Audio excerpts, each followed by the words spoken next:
Rewa collector Narendra Kumar Suryavanshi के अवकाश से लौटते ही मंगलवार को कलेक्ट्रेट परिसर में एक बार फिर जनसुनवाई के दौरान आमजनों की भारी भीड़ देखने को मिली। सुबह से ही जिले के विभिन्न गांवों और कस्बों से लोग अपनी समस्याएं और शिकायत लेकर कलेक्ट्रेट पहुंचने लगे। जनसुनवाई शुरू होने से पहले ही मोहन सभागार के बाहर लंबी कतारें नजर आई। कई लोगों का कहना था कि उन्हें विश्वास है कि उनकी समस्या सीधे कलेक्टर के सामने पहुंचेगी तो उस पर प्रभावी कार्यवाही होगी। रीवा जिले में पिछले कुछ महीनों के दौरान कलेक्टर नरेंद्र कुमार सूर्यवंशी की कार्यशैली ने आम जनता के बीच अलग पहचान बनाई है। लगातार फील्ड में सक्रिय रहना, गांवों में पहुंचकर जनचौपाल लगाना, विभागीय कार्यालयों का औचक निरीक्षण करना और शिकायतों पर त्वरित कार्यवाही करना उनकी कार्यशैली की प्रमुख विशेषता मानी जा रही है। यही कारण है कि अवकाश के बाद उनकी वापसी पर जनसुनवाई में लोगों की बड़ी संख्या देखने को मिली। मंगलवार को आयोजित जनसुनवाई में जिले के दूरस्थ क्षेत्रों से आए ग्रामीणों ने जमीन विवाद, सीमांकन, नक्शा सुधार, अतिक्रमण, पेंशन,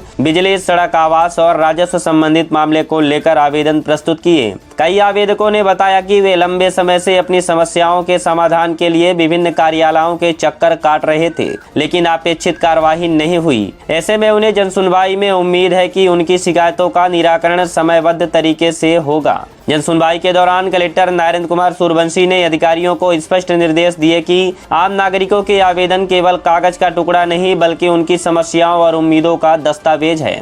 उन्होंने कहा कि प्रत्येक आवेदन पर गंभीरता और संवेदनशीलता के साथ कार्यवाही सुनिश्चित की जाए तथा आवेदकों को भी की गई कार्यवाही की जानकारी उपलब्ध कराई जाए। कलेक्ट्रेट परिसर में मौजूद कई लोगों के बीच चर्चा का विषय भी कलेक्टर की सक्रिय कार्यशैली रही। लोगों का कहना था कि जब जिले का मुखिया स्वयं फील्ड में जाकर हालात का जायजा लेता है और अधिकारियों से जवाब मांगता है तो तब व्यवस्था में सुधार दिखाई देता है। यही वजह है कि अब बड़ी संख्या में लोग अपनी शिकायत लेकर सीधे जनसुनवाई रीवा कलेक्ट्रेट में पहुंच रहे हैं। जनसुनवाई में कई मामलों में कलेक्टर ने मौके पर ही संबंधित अधिकारियों को निर्देश जारी किए, जबकि गंभीर मामलों को प्राथमिकता के आधार पर निराकरण के लिए चिन्हित किया गया। अधिकारियों को यह भी कहा गया कि लंबित प्रकरणों को अनावश्यक रूप से न टाले और समय सीमा के भीतर उनका समाधान सुनिश्चित करें।